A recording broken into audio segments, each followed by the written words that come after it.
4 accusés ont été reconnus coupables aux États-Unis dans le dossier de l'assassinat, tandis que la procédure en Haïti reste marquée par de nombreux blocages.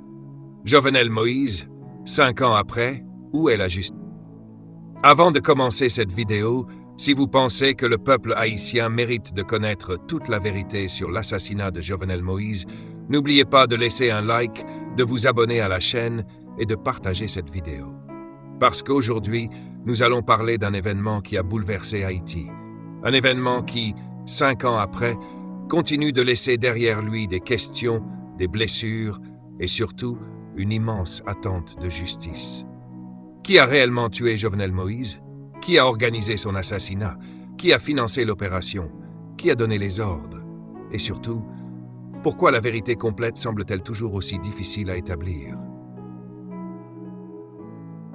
7 juillet 2021, une nuit qui change l'histoire d'Haïti.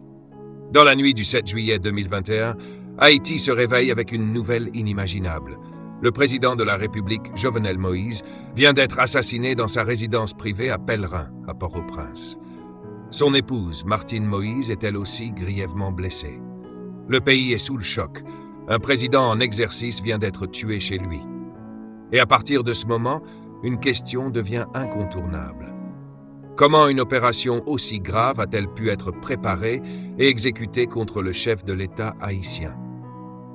Ce n'était pas simplement un crime ordinaire, c'était l'assassinat d'un président, un acte qui touche directement aux fondations mêmes de l'État haïtien. Les premières arrestations. Dans les jours qui suivent, les autorités haïtiennes procèdent à de nombreuses arrestations. Des suspects sont présentés, des noms apparaissent, des pistes sont évoquées. Mais très rapidement, l'enquête devient extrêmement complexe. Car derrière les hommes qui auraient participé directement à l'opération, une autre question apparaît. Qui se trouvait derrière eux?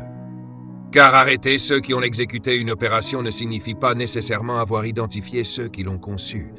Et c'est précisément là que se trouve l'une des grandes attentes autour de cette affaire. Une affaire qui dépasse les frontières d'Haïti. L'enquête ne restera pas uniquement haïtienne. Les autorités américaines vont également poursuivre plusieurs personnes soupçonnées d'avoir participé au complot. En 2023, les autorités américaines avaient annoncé des poursuites contre plusieurs individus accusés d'avoir conspiré pour tuer ou enlever le président haïtien. Seat Turn Search, Quat. Puis en mars 2026, un procès fédéral s'est ouvert à Miami contre 4 hommes assipés au complot lié à l'assassinat de Jovenel Moïse. Seat Turn Rule Search.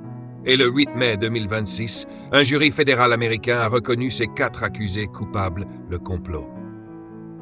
Seat Turn Search. C'est une avancée judiciaire importante, mais elle ne répond pas forcément à tout se pose le peuple haïtien. Une justice américaine, mais une attente haïtienne. Voilà tout le paradoxe. Des condamnations ont été prononcées aux États-Unis. Des personnes ont été reconnues coupables. Certaines ont déjà été condamnées dans le cadre de cette affaire.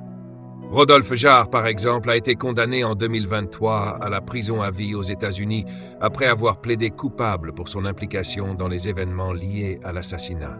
Seat Turn Search 11. Mais en Haïti, le dossier judiciaire reste profondément problématique. L'enquête était confrontée à des difficultés considérables, notamment l'insécurité et les intimidations. Et c'est là que la frustration grandit. Parce qu'une question continue de revenir, et les véritables commanditaires. Qui a commandité l'assassinat? Attention, il faut être extrêmement prudent. Il ne faut pas accuser publiquement une personne sans preuve établie par la justice. Mais il est parfaitement légitime de poser des questions. Qui a imaginé le projet? Qui l'a financé? Qui a organisé la logistique? Qui savait ce qui allait se produire? Qui a bénéficié de la disparition du président? Et surtout, est-ce que toutes les personnes impliquées ont été identifiées? Voilà les questions auxquelles une justice indépendante doit pouvoir répondre. Pas les réseaux sociaux, pas les rumeurs, pas les théories. La justice. Parce que la justice ne doit pas être une vengeance. Il faut le rappeler. Réclamer justice pour Jovenel Moïse ne signifie pas réclamer la vengeance. La justice, c'est établir les faits. C'est protéger les témoins.